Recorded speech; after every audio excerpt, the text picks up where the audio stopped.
Moi Tarja. Jens. Moi moi. Onko kiireitä vai ootko ihan vapaalla aikataululla liikenteessä? No ei, tällä hetkellä tietysti puhelimen vähän tuossa puhuin, mutta ei semmoista. Anteeksi, mä oon stadista, mulla ei ole käytöstapoja. Mutta ajattelin, että joskus sä voisit paikkakuntalaisena hivenen tutustuttaa mut Kymenlaakson nähtävyyksiin. Oikeesti niin menisit luottaa mun arvostelukykyyn. Eikö tää aika hyvä avausrepliikki ole kuitenkin? No niin, no minne? Siis ennen kaikkea mua kiinnostaa Kouvola. Aha. Tuo rautateiden vilkas solmukohta. Aha, okei. Eli jos ei tunnu mahdottomalta, niin lähdetäänkö katsoa, olisiko parkkipaikalla joku mukava kulkupeli, jolla päästä Kouvolaan? No vitsi.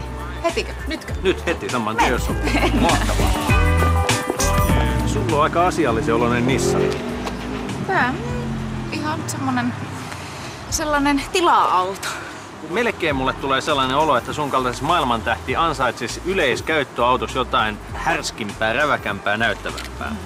Josta me pääsemme siihen, että mä erittäin mielelläni näkisin sut tällaisen leveillä läskeillä varustetun AMG-mersun ratissa. Ihan mieletön juttu oikeesti. Tuntuisiko ajatus mahdolliselta?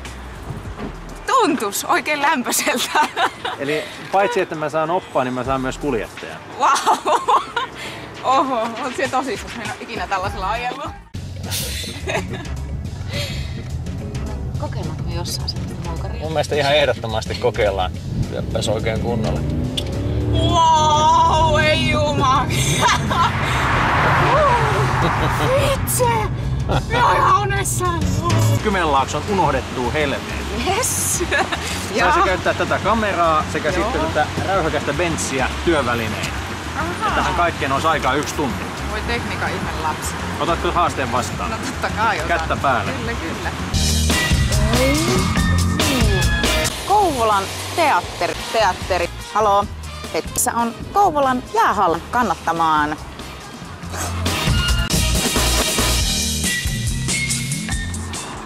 Nyt olisi aika katsoa mitä syntyi. Tuotokset on lupatunut arvostelemaan Kouvolan kaupunginjohtaja Aimo Ahti. Tervehdys. Hei. Hauska, että pääsit paikalle. Minkälaisia odotuksia sulla on nyt näiden tekeleiden suhteen?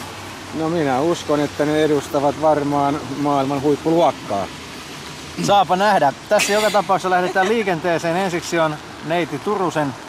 Elikkä sellaistakin täältä löytyy. Dankeschön. Vakavasti puhutaan, niin sä tarvitsit jotain sellaista, jonka avulla jalat vois nousta tukevasti ilmasta irti. Jaa. Näin tuossa. Helikopteri.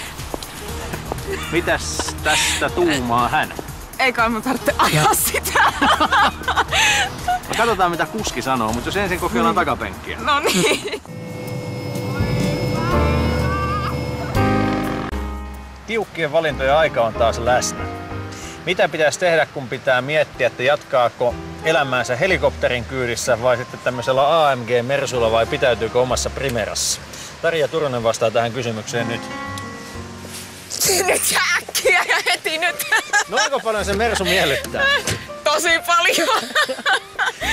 Hei Tarja, paljon kiitoksia, että pääsit käymään. Kiitoksia. Mahtavaa, että aivan ihana. pääsit paikan päälle ja Kiitos. turvallisia kilometrejä. Loistavaa. Siis vitsi, tää on ihan niinku unelma nyt. Kyllä tässä taas yksi toteutui sellainen.